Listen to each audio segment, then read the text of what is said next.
আসন্ন শারদীয় দুর্গাপূজা উপলক্ষে লক্ষ্মীপুরে আইন শৃঙ্খলা বাহিনী ও সংশ্লিষ্টদের নিয়ে প্রস্তুতি সভা অনুষ্ঠিত হয়েছে। মঙ্গলবার জেলা প্রশাসকের সম্মেলন কক্ষে এই বিষয়ে সভা হয়।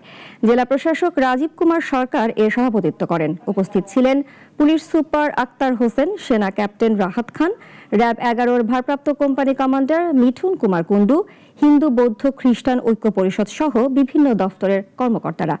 এ সময় প্রশাসনের পক্ষ থেকে পূজার পুরো সময় কঠোর নিরাপত্তা ও কড়া নজরদারির আশ্বাস দেওয়া হয়।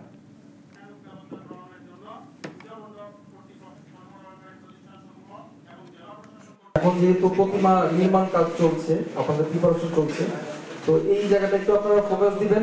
আমাদের প্রতিমার আশেপাশে যদি কাউকে ঘোরাঘুরি করতে দেখা যায়, আমাদের যে সমস্ত ভলান্টিয়ার আছে, যাদের যে দায়িত্ব আছে, আমরা যদি সঠিকভাবে সেটি করি, তাহলে এই ধরনের ঘটনাগুলো নিরসন করা সম্ভব হবে। যে সমস্যাগুলোর প্রতি আমাদের দৃষ্টি আকর্ষণ করেছেন তা আমরা যথাযথভাবে অ্যাড্রেস করতে পারবো।